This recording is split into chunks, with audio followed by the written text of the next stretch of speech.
tous, je suis désolée, je ne peux pas être présente aujourd'hui, ce lundi 30 mars. On m'a donc proposé de réaliser un petit film pour expliquer mon parcours. Voilà, donc je m'appelle Emmanuelle Sanz, j'ai 28 ans et je suis actuellement assistante en dermatologie esthétique auprès du docteur Sandrine Boivin dans le Vieux-Lille, dans la clinique Voltaire. Voilà, donc je viens du Havre et c'est là-bas que j'ai passé mon bac littéraire puisque je me destinais à devenir guide dans les musées.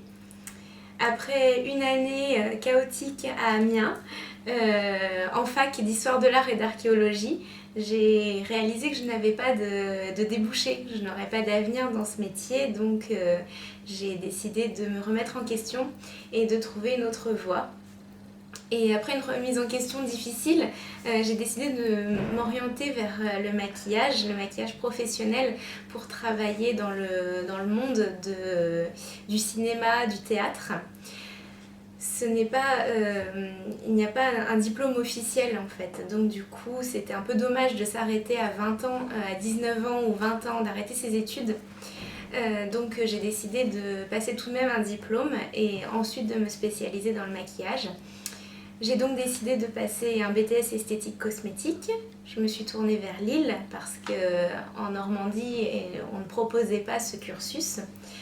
Donc je suis arrivée ici il y a maintenant une petite dizaine d'années et puis j'ai réalisé que je ne pouvais pas rentrer en BTS car il fallait un bac scientifique. Donc on m'a proposé de commencer par une année de prépa BTS pendant laquelle j'ai passé mon CAP d'esthétique. J'ai pu comme ça me familiariser avec l'esthétique, enfin découvrir vraiment un domaine qui m'était totalement inconnu. Les premières semaines, les premiers mois ont été un peu compliqués parce que c'était pas du tout le métier dans lequel je me destinais et j'étais un peu perdue, je ne savais pas trop où j'allais et en même temps c'était aussi très agréable parce que l'esthétique est quand même un domaine très agréable et l'école est très accueillante. Mais bon, le CAP s'est bien passé, c'est beaucoup de travail, un CAP, donc ça s'est bien passé, c'était déjà un bon début. Je me suis alors engagée dans le BTS, donc il restait 2 ans. Ça s'est bien passé, mais c'était beaucoup de travail, c'était très difficile, il ne faut pas se le cacher parce que c'est quand même assez scientifique et donc j'avais pas cette base scientifique là, j'étais quand même beaucoup plus littéraire à la base. Mais c'était quand même très agréable. À l'issue de cette première année de BTS, on nous a demandé de réaliser un stage. Un stage d'observation, donc en institut, en onglerie ou en vente.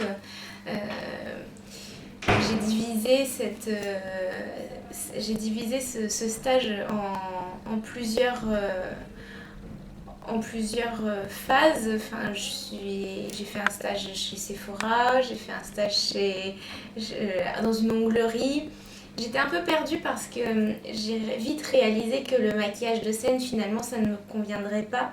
Donc du coup, je savais plus du tout quoi faire de ma vie. C'était compliqué parce que j'étais ici, je travaillais pour obtenir un diplôme, mais je ne savais pas ce que j'allais en faire. Mais il y a vraiment un cours qui m'a... j'ai eu un déclic en fait pour un cours qui était d'ailleurs très peu apprécié puisqu'on nous donnait quelques cours de dermatologie et on voyait des horreurs sur diapo juste avant de manger, en plus le midi, c'était horrible. Mais moi ça me passionnait, vraiment j'ai eu un vrai déclic. Et j'ai donc fait un stage d'une semaine, un stage d'observation chez un dermato spécialisé dans l'esthétique. Je ne connaissais pas du tout ce domaine, je ne connaissais pas du tout cette spécialité. Et pour moi, les dermatos, ça faisait de la dermato, ça brûlait des verrues et l'esthétique, c'était les chirurgiens qui s'en occupaient. Or, c'est pas du tout le cas. Les dermatos font de l'esthétique et ils le font bien. Et j'ai vraiment découvert lors de ce stage, enfin, ça a été une vraie révélation. J'ai tout de suite su que c'était ce que je voulais faire de ma vie. Je voulais être manipulatrice de laser, travailler au plus proche des gens, mais avec des machines très évoluées, avec de la nouvelle technologie et puis auprès de médecins. Voilà. Mais il a bien fallu retourner à l'école parce qu'il restait un an. Et donc du coup il restait un an de BTS. Donc voilà, il fallait avancer, il fallait trouver la motivation parce que c'était vraiment pas évident. C'est difficile ce BTS. Je crois d'ailleurs qu'il est reconnu comme un des BTS les plus difficiles de France. Et voilà, je pense que si j'avais su dans quoi je m'engageais, je l'aurais peut-être pas fait. Donc je suis contente, je l'ai eu, ça s'est bien passé. Et puis avec succès d'ailleurs aussi, il faut le dire. Et puis je suis retournée dans le cabinet dans lequel j'avais fait mon stage un an auparavant, avec mon diplôme en poche et mes notes. Et je leur ai dit voilà, je cherche du travail, c'est ça que je veux faire. Et ils m'ont dit bah ça tombe bien, on t'attendait. Voilà. Par contre, j'ai dû commencer quand même. Je travaillais 2 après-midi par semaine, c'est tout. Donc il fallait bien manger et payer son loyer. Donc j'ai travaillé à côté pendant quelques mois en pharmacie, enfin en parapharmacie en tant que conseillère de vente le reste du temps pour pouvoir compenser parce que c'était trop peu. Et puis il a fallu faire mes preuves dans le cabinet de dermato et apprendre à manipuler les machines, à avoir un contact au niveau de la patientèle et être acceptée aussi parce que j'avais 23 ans, j'étais très jeune et je faisais très jeune physiquement. Et les gens me disaient mais vous êtes en stage ? Non, je ne veux pas que vous me fassiez de soins. Ils avaient peur alors que je devais leur dire mais non, c'est mon métier. Et voilà, petit à petit la dermato a pris de plus en plus de temps sur mon emploi du temps et ça fait 5 ans que je travaille à temps plein. Voilà. Je suis assistante médicale, ça fait partie des nouveaux métiers puisqu'il y a quelques années quand j'ai commencé en fait à travailler il y a 5 ans et demi, des assistantes en dermato-esthétique, il y en avait 20 en France. Aujourd'hui, on est plusieurs centaines. Ça fait vraiment partie des nouveaux métiers et donc je suis assistante médicale, mais ça n'a pas vraiment un titre très précis. Mais il est vrai que c'est en train de changer puisque c'est un métier qui se développe beaucoup, il y a du travail, il y a de la demande. Et du coup, le diplôme a été créé vraiment d'assistante, oui, dermato. Ça s'appelle secrétaire technique option dermatologue. Il faut un diplôme pour ça, donc ça se passe à Paris. Il faut d'abord être engagé auprès d'un dermato. Et ensuite, le dermato vous inscrit à cette formation diplômante. Et c'est en alternance. On doit passer entre 2 et 5 jours par mois sur Paris pendant un an. Donc je l'ai passé l'année dernière puisque ça vient tout juste d'être créé, ça a 2 ans.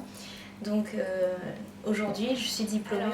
Mon métier il est très vaste en fait, il est très riche et c'est ce que j'aime. Je fais énormément de choses, j'ai beaucoup de responsabilités, surtout maintenant puisque ça fait 5 ans et demi que je travaille avec la même personne. On a appris à travailler ensemble, il y a aussi de la confiance aussi qui s'installe. Et alors ça consiste, j'accueille les patients, je les installe, je les questionne, je leur prodigue des soins. Ils ont rencontré au préalable la dermato qui leur a fourni un devis détaillé, les explications des soins. Et donc du coup ils ont pris rendez-vous ensuite pour recevoir le soin. C'est moi qui leur fais les soins, donc du coup je fais beaucoup de soins, je fais beaucoup de choses. Je fais des peelings superficiels. Je traite les rougeurs diffuses, les taches pigmentaires avec de la lampe flash, avec de la lumière pulsée, j'épile au laser, pas du tout à la lumière pulsée mais au laser. Je traite les boutons d'acné, les cicatrices avec de la LED, donc de la lumière froide, mais aussi vraiment tout ce qui est cicatriciel avec de la radiofréquence bipolaire ou de la radiofréquence fractionnée. Je traite le relâchement cutané, l'ovale du visage qui commence à s'affaisser. Je peux aussi traiter la cellulite, voilà. Et puis, depuis peu, les bourrelets. On fait partie des cabinets les mieux équipés du Nord. Ah oui, Voilà, très bien. donc on est très, très équipés. Et puis c'est un cabinet qui est quand même assez reconnu. Et puis après, il y a toute une partie aussi conseil. Il y a une partie conseil, il y a aussi une partie vente. Je vends des crèmes.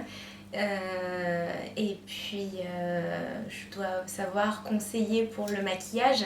Quand les gens sortent d'une injection d'acide hyaluronique, par exemple, ça c'est le dermato qui fait, mais et qu'ils ont un bleu, ça peut arriver, quand on pique, c'est le risque. Là, du coup, ils se tournent vers moi parce que je dois savoir les maquiller tout de suite avant la sortie et je dois savoir leur conseiller du maquillage adapté pour les jours à venir pour que leur entourage ne voit pas du tout ce qui s'est passé. Voilà. D'accord. Donc du coup ça fait beaucoup de choses. Je dois aussi savoir gérer les stocks puisque c'est moi qui m'occupe de tout le consommable en fait du cabinet. Ça j'ai appris à faire aussi parce que je savais pas. Et sauf que s'il manque quelque chose et qu'on peut plus travailler, c'est un peu embêtant. Et puis je m'occupe aussi de la maintenance des machines et de leur entretien en fait. Voilà, c'est moi qui dois gérer les contrats en fait de maintenance. Puisqu'ils sont révisés une fois par an, ce genre de choses. Voilà. Et puis voilà, l'entretien au quotidien. Si quelque chose ne marche pas, il y a de fortes chances que ce soit de ma faute. Changer quelque chose, je travaillerais beaucoup plus mes cours de physique parce que j'ai complètement abandonné en cours de route. J'étais mauvaise, je comprenais pas et aujourd'hui ça me sert tous les jours parce que je manipule des machines tous les jours et j'ai dû beaucoup apprendre en fait, réapprendre certainement ce qu'on m'avait appris ici. Et voilà, aujourd'hui je travaille avec vraiment toutes les matières qu'on m'a enseignées pendant ces 3 ans me sont utiles au quotidien et la physique en fait partie. Voilà. Et aussi un petit peu la comptabilité. Pour la gestion des stocks, ça m'aurait aidé. J'étais mauvaise aussi.